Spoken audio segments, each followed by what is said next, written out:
Hello friends, once again I am showing you how to grow a plant from seed. This time it is a pomegranate. I'm showing you how to grow a pomegranate plant from a pomegranate seed from a store-bought pomegranate fruit. This is the fourth video I have made on growing plants. If you haven't checked out the other three, please do check them out and leave a like.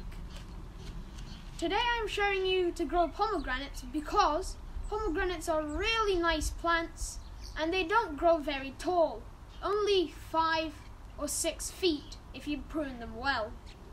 This is a really good thing because if you put it in a container, you can keep its height down even more and it can make a nice indoor plant. One pomegranate can produce a lot of fruit, and as we all know, a pomegranate fruit is pretty big, so it's a really good thing. And if you like pomegranates, you should really try to grow this. Moreover, they grow quickly and are hardy to the cold. Some varieties can survive up to -15 degrees in sheltered conditions. Now I'll show you how to clean one of these pomegranate seeds, germinate them, and how to repot them. So here I'm going to show you how to germinate and how to clean these pomegranate seeds. Here is a pomegranate seed. It is a nice red color. You can get some white types as well, which is fine. But in the very core of this is the seed, as you may be able to see. So to get this out, we'll put all our seeds, spread them out a bit, doesn't matter, on the middle of a paper towel, fold it over. This is a dry paper towel, but not for long, because we have to just crush it and squash it like this. This will get most of the juice out. You may have to do it a couple more times just to really get all that juice out. And this will make cleaning it a lot easier. Of course, you can clean it with your teeth also. This way you'll get most of the taste of it while doing some jobs. But this way is much faster. After this, we get our seed, but it's still got some coating on it. So this has to be picked off very delicately, or you can gnaw it off with your teeth. Now this process takes some time, so I have prepared some in advance for us. So these are some seeds I prepared earlier.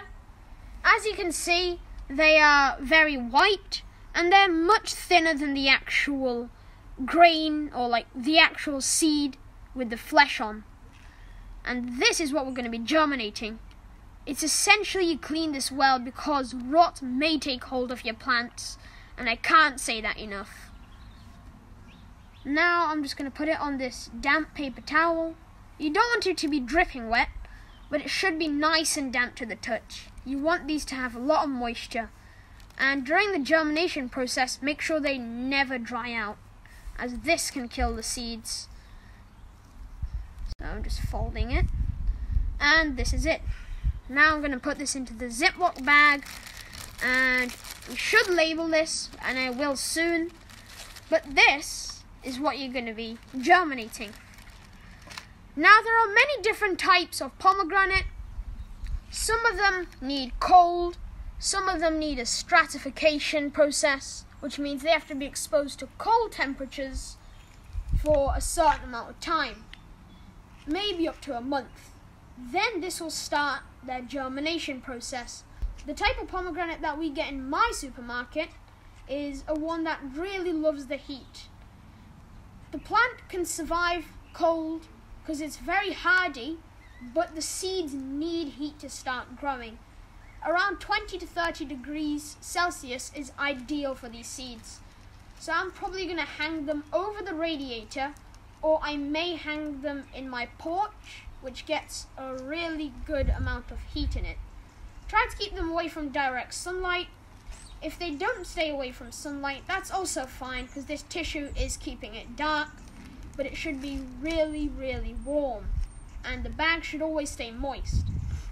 After about a week, you should check it every 3 or 4 days, or if you've wrapped it nice and thin, you might be able to see it through the bag.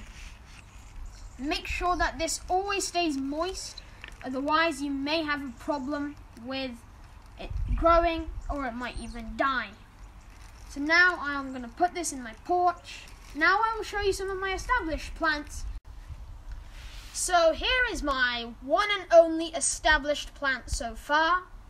I have repotted this once, as I grew in a very small container beforehand, and as I told you before, these things grow very, very quickly.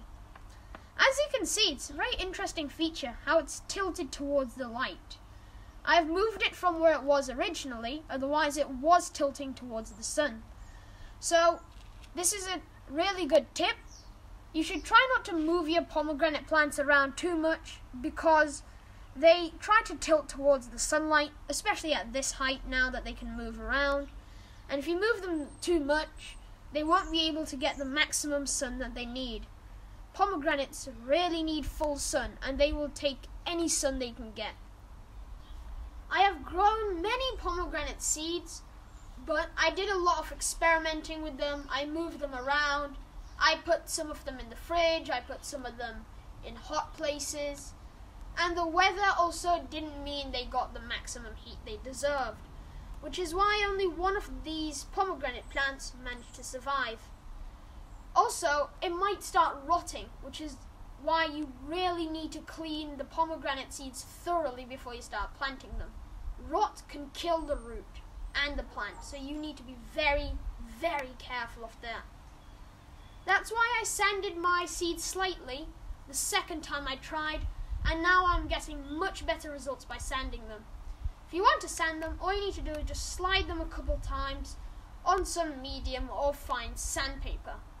Try not to sand them too much, or else you might sand into the seed, as the shell is hard but thin.